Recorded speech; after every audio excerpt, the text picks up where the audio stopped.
Red Más País. Hola, ¿qué tal? Bienvenidos. Esto es Red Más País. Arrancamos. La frontera de Colombia con Venezuela, cercada por la salida de circulación de los billetes de 100 bolívares y el cierre de los pasos fronterizos que ordenó el presidente Nicolás Maduro. Una situación que tiene en jaque a miles de comerciantes en la frontera. Pese a los controles de las autoridades de tránsito, el mototaxismo se desbordó en las vías de la costa atlántica. Múltiples accidentes y la gente no sabe qué hacer. Se agita el diferendo entre los departamentos de Antioquia y Chocó por la población de Belén de Bajirá, conocido por su potencial minero y ecológico. Les vamos a contar cuál es el meollo de la pelea. Iniciamos. La situación de Venezuela ha tenido un impacto negativo en el comportamiento de la economía de las zonas de frontera con Colombia, como Norte de Santander. En los últimos días la problemática se recrudeció ante la salida del mercado de los billetes de 100 bolívares y el cierre transitorio 2 veces de la frontera. La semana que pasó fue una de las más difíciles para los venezolanos que llegaron a Cúcuta. Cientos de ellos perdieron sus billetes de 100 bolívares que trajeron para realizar sus compras. Como si fuera poco, hicieron largas colas en los puentes internacionales con el fin de regresar a su país. Y es que la zona fronteriza estuvo cerrada por órdenes del gobierno de Nicolás Maduro. No he podido pasar a Venezuela, me quedé con un lote de billetes de 100. Tristemente la situación es esperar a ver qué va a pasar cuando aperturen la frontera. Y bueno, no pude cambiar a pesos, nada. Esperar a ver qué ocurrirá en el transcurso de la semana. A este lado de la frontera la situación también fue crítica. Los comerciantes que esperaban un diciembre más productivo se quedaron esperando la llegada de compradores venezolanos. No somos lavadores de divisas, somos personas comerciantes, empresarios de la ciudad de Cúcuta, del área metropolitana, que queremos es crecer, dejar a un lado Venezuela y buscar otros mercados. Las estrategias tienen que ser llamar la atención del mercado interno. Con respecto a Venezuela no podemos hacer nada, son decisiones, si bien son unilaterales, también son soberanas. Las autoridades locales rechazaron con vehemencia las decisiones del Palacio de Miraflores. Nuestros parlamentarios, los diputados, los concejales deben unirse mancomunadamente para sacar adelante este problema que hay. Es un problema de índole social. Es fundamental la definición de una política clara por parte del gobierno colombiano, de la Cancillería, con respecto a determinaciones unilaterales como la que hace el gobierno venezolano. Los habitantes de la zona de frontera también rechazaron las acciones del gobierno del vecino país y pidieron la intervención del gobierno nacional en estas situaciones que son recurrentes. Para mí lo veo como una arbitrariedad del presidente de Venezuela. Hacer perder un gran capital a personas que ya habían adquirido los bolívares aquí. Acabó la Navidad para los venezolanos, una tristeza. Él fue un colombiano, un cucuteño. Según los comerciantes, las ventas disminuyeron en un 30%. La oposición venezolana endureció las críticas al gobierno de Nicolás Maduro por la salida de los billetes de 100 bolívares y el nuevo cierre de la frontera con Colombia. Esta situación es muy crítica. Por eso hasta ahora en Caracas contactamos al diputado Alfonso Marquina, presidente de la Comisión de Finanzas de la oposición nacional de ese país. Diputado, lo saludamos desde Colombia. ¿Cómo evalúa la decisión de su gobierno de retirar los billetes de 100 bolívares? Absurda. Buenas noches, perdón. Es una decisión absurda, irresponsable, irracional, que lo único que ha venido es a generarle mayores problemas al pueblo de Venezuela.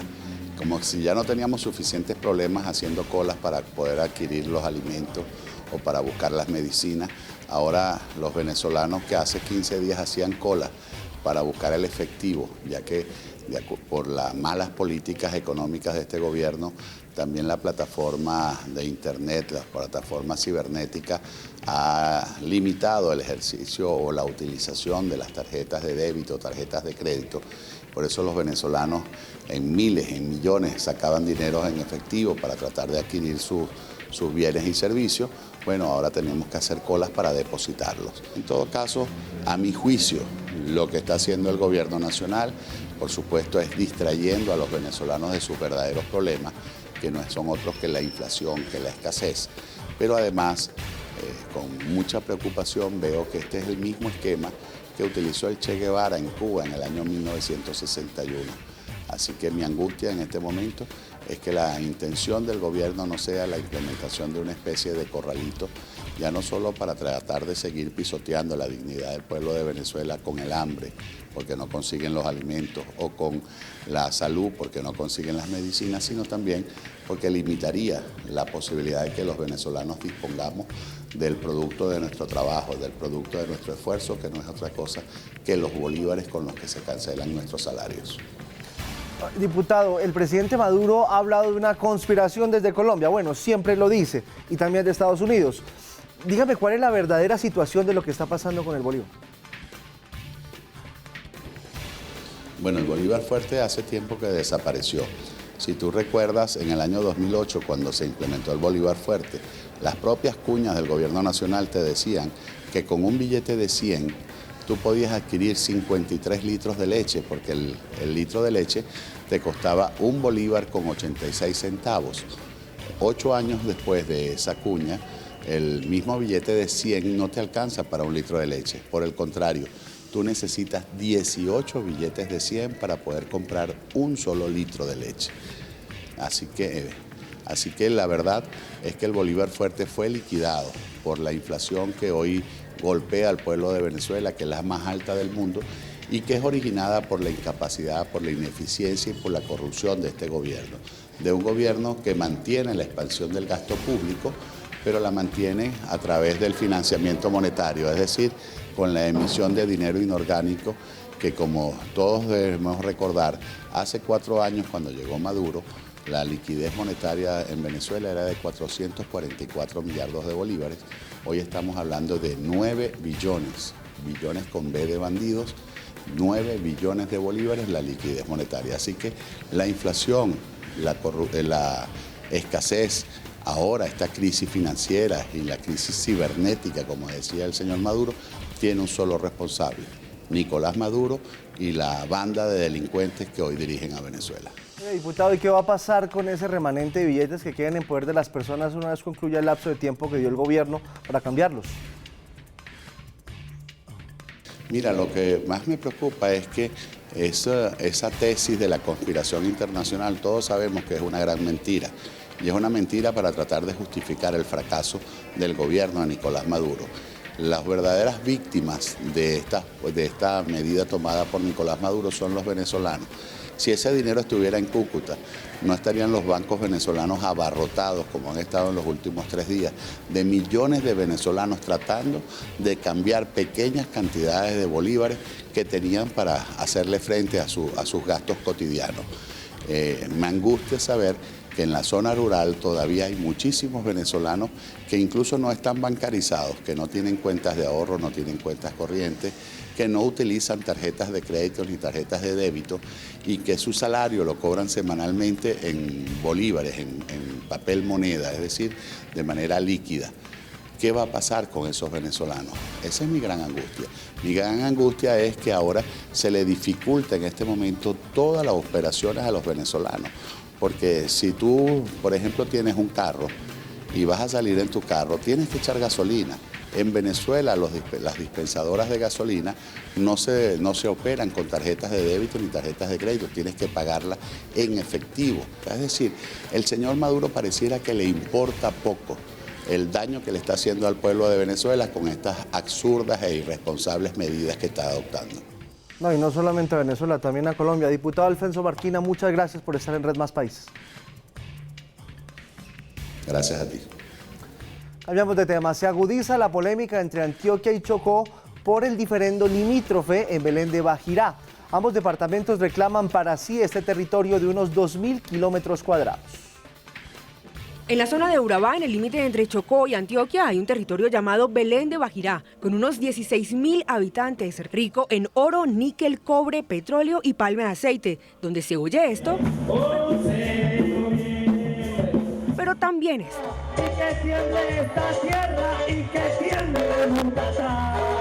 Belén de Bajirá pertenece al departamento del Chocó. Eso es un territorio históricamente del departamento de Antioquia. Chocó asegura que Antioquia se está aprovechando. Es que ese orden expansionista de los antioqueños que juegan con la cultura del más vivo siempre van llegando a los territorios. Mientras que para Antioquia, históricamente, Belén de Bajirá les pertenece. Todos los votos son para gobernador de Antioquia. en Belén de Bajirá.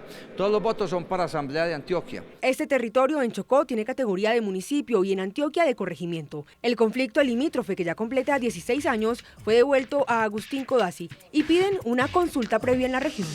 El fenómeno del mototaxismo en Cartagena es un tema que preocupa a las autoridades pese a las medidas de control que entraron en vigencia desde hace meses. Se estima que más de 60.000 motos generan congestión en la movilidad de la heroica. El mototaxismo se apoderó de las vías de Cartagena, un fenómeno de economía informal que se ha desbordado. Creo que hay más de 40.000 personas promedio haciendo mototaxismo. Aunque en la capital de Bolívar existe el pico y placa y el día sin moto, no se ha podido frenar la masiva circulación de estos vehículos, que son el dolor de cabeza para otro tipo de conductores. Lo que más se sufre con el tema de la moto es la imprudencia que ellos tienen, porque si ellos respetaran las normas de tránsito, no hubiera ningún problema. La carrera mínima de moto está en Cartagena en 2.000 pesos, pero este servicio está restringido para 7 barrios en la ciudad, incluido el centro histórico y sector turístico. Diariamente, la neta, que uno se ponga presupuesto de 50, 60, un promedio de hasta 80.000 pesos si no se lo propone. Pero los mototaxistas no son los únicos que circulan y forman trancones en la capital de Bolívar. También lo hacen policías, mensajeros, vigilantes, entre otros. Aquí salen de la casa, dejaron el burrito del pueblo y se montan a la moto. Aquí dejan algunos la canoa de pescar y se montan a la moto. En este fenómeno también se oculta la delincuencia. Fleteros, atracadores y hasta violadores se hacen pasar por mototaxistas. Autoridades realizan operativos permanentes para verificar antecedentes judiciales de los conductores. Esto en Cartagena. En Barranquilla, por lo menos el 20% de las motos que circulan en la Arenosa se dedican al mototaxismo, muchísimo. Este negocio amplía el abanico del rebusque y está en la mira de las autoridades que tratan de contrarrestarlo para evitar el caos en las calles. El mototaxismo como fenómeno informal parece que no es fácil de erradicar. En este año la Secretaría de Movilidad ha impuesto por esta práctica 5.000 sanciones. Cuando la policía de tránsito detiene a una persona y lo encuentra prestando un servicio de transporte no autorizado y no habilitado, automáticamente la policía de tránsito procede a colocar el comparendo, a inmovilizar el vehículo y obviamente en la medida que se siga repitiendo, se reincida, la Secretaría de Movilidad procede a cancelar la licencia de tránsito. La policía es el brazo derecho de la alcaldía para combatir este transporte ilegal, por el que se imponen multas y hasta se ha ideado otras estrategias para combatirla. El distrito de Barranquilla tiene un decreto al cual le permite a todo propietario de vehículo, en este caso de motociclismo, de moto, es que pueda inscribir a 5 personas de su núcleo familiar o cercanos y los puede cambiar en cualquier momento. Los taxistas, el de transporte legal, el que paga impuestos, no ve que este fenómeno disminuya, sino lo contrario. La mototaxi sigue en toda Barranquilla, los operativos no lo vemos contra el mototaxismo, sino contra la documentación de las motos. Las autoridades reconocen que esto es una problemática social, mientras para que el mototaxista es cuestión de supervivencia. El sueldo mínimo no alcanza para muchas cosas. Los tiempos que yo tengo libre me dedico al mototaxismo porque es mi dinero extra adicional que me ayuda a completar mis necesidades a diario. En Barranquilla hasta la fecha se han inscrito en el tránsito 30.000 motos, pero la cifra oficial hay que sumarle las de otros municipios que son los usualmente actúan como mototaxistas. Seguimos con temas de la costa caribe. Esta semana trascendió en los medios españoles la demanda que adelanta Gas Natural Fenosa, la firma que maneja Electricaribe, por la intervención estatal a esa empresa. El personero de Cartagena, William Watson, ha sido uno de los críticos más severos por la prestación del servicio de energía en la costa. Los saludamos a esta hora, doctor Watson, y con las buenas noches. ¿Qué opinión tiene sobre el contraataque de Gas Natural Fenosa? Bienvenido. Bueno, muy buenas noches, Giovanni, y a Red Más País por esta invitación. En efecto, yo tengo que decir que el comportamiento histórico de la empresa Unión Fenosa en los países donde ha tenido este tipo de situación es precisamente la de demandar a esos estados. Nosotros no podíamos esperar nada diferente a lo que ha sido el comportamiento histórico de esta empresa. Ella tiene un claro interés económico y eso es lo que pretende hoy en Colombia con esta demanda internacional. irse del país, pero con una buena suma de dinero en los bolsillos de Unión Fenosa. Pero mire, para los que no entendemos muy bien el tema, ¿qué beneficios ha traído la intervención de Electricaribe? ¿A prestación de servicio mejoró, no mejoró? ¿Qué ha pasado? Bueno, yo creo que hay un aspecto bien importante que debemos destacar y es que el servicio se ha mantenido de manera continua. Eso es importante, eso era uno de los aspectos que buscaba la intervención, la no interrupción del servicio. Sin embargo, yo considero, y puedo hablar en nombre de los personeros de la costa, porque creo que todos comparten esta posición, que debe tenerse muy en cuenta el tema de la prestación del servicio para los usuarios. Hay aspectos procedimentales que deben ser resueltos ya por el agente interventor y por el presidente de Electricaribe designado por la Superservicio, y es el tema de la facturación. Hay problemas de facturación, el tema de la energía consumida dejada de facturar, el tema de los cambios de medidores, el tema de los falsos positivos, todos esos son aspectos que debe tener en cuenta tanto el agente especial de la intervención como el presidente designado de Electricaribe, para que efectivamente nosotros, los usuarios del servicio de energía en la costa atlántica, podamos decir, podamos afirmar que la medicina resultó buena y que es mucho mejor que la enfermedad, y no decir que la medicina resultó peor que la enfermedad. Yo creo que ese es un aspecto fundamental y eso es lo que todos los usuarios de la costa caribe estamos esperando se dé como resultado de parte del agente especial. Oiga, doctor Matson, ¿será que en el año 2017 Electricaribe seguirá en los titulares de la prensa nacional? ¿Qué va a pasar con la empresa? ¿Se reestructurará? ¿Entrará un nuevo operador? ¿Qué va a pasar? Tal como están dadas las cosas, hay una demanda internacional, ya entró en pelea Unión Fenosa con el Estado colombiano, y yo no creo que sea conveniente que permanezca la empresa Electricaribe y sus socios Unión Fenosa en nuestro estado con ese conflicto internacional de manera económica. Pero la ley de intervención nos dice que esta se da para dos efectos, una para efectos de administración y otra para efectos de liquidación. Hoy la superintendencia intervino, pero en la resolución no dijo para qué era que iba a intervenir, porque están haciendo los estudios necesarios para ver si es para efectos de administración o si es para efectos de liquidación. Sin embargo, siempre se ha venido diciendo por parte de todas las autoridades y sobre todo del superintendente Mendoza, que formando parte del conglomerado de habitantes de la costa, ha dicho que hay problemas estructurales de la empresa Electricaribe. Y cuando hay problemas estructurales, esos problemas solamente pueden ser solucionados en una intervención para efectos de liquidación. De manera que hoy tenemos que decir, sin esperar en el mes de enero cuando se vaya a pronunciar el superintendente o el agente especial para la intervención, que Electricaribe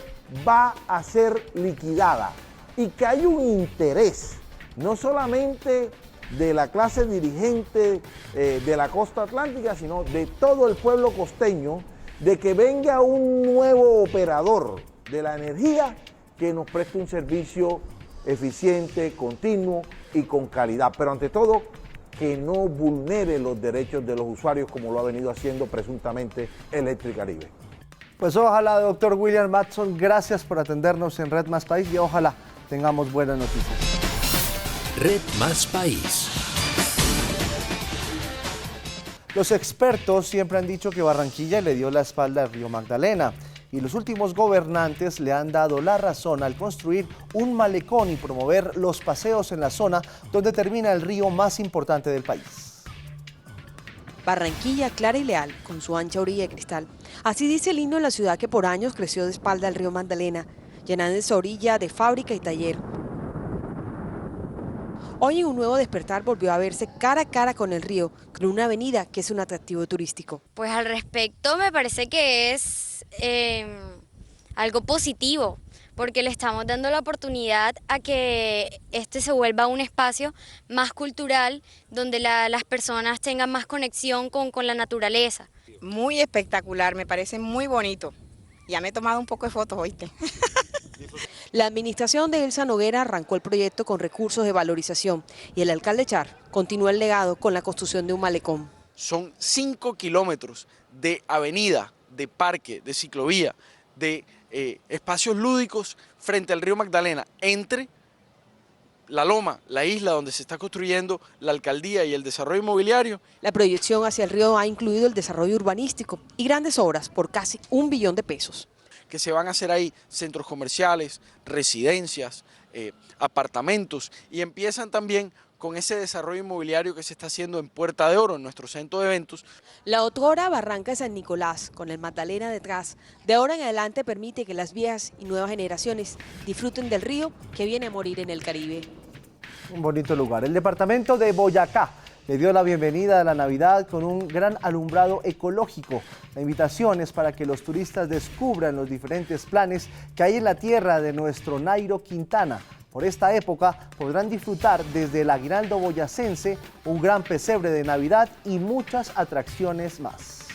Se acercan las fiestas de Navidad y fin de año y aún no tiene plan, pues en Boyacá los municipios lo invitarán a pueblear. El pesebre más grande en Cucaíta, la versión 61 del aguinaldo boyacense y los alumbrados de sitios emblemáticos como el Pantano de Vargas y el Puente de Boyacá son algunos de los atractivos. Es una alegría para nosotros contarles que en esta Navidad hemos relanzado la marca Boyacá es para vivirla, la tierra de Nairo Quintana. Así que él, nuestro héroe, se ha encargado de invitar a todos los colombianos a que vayan a cada uno de los municipios. Son 123 destinos turísticos. La mejor comida típica y la hospitalidad de los boyacos harán de su estadía en el departamento algo placentero. El plan no solo es en la noche, en el día pueden recorrer la laguna de Tota, ir a comprar ruanas a Nopsa, ir a la casa de Nairo en Cómbita. Así que la invitación está hecha. El departamento de Boyacá los espera con los brazos abiertos para vivir una Navidad diferente. Muchos planes para esta Navidad, siempre lejos de la pólvora. Hasta aquí Red Más País. No olviden continuar conectados con el sistema informativo de Red Más Noticias en nuestra página web www.redmasnoticias.com. Nos vemos en 8 días. Hasta pronto.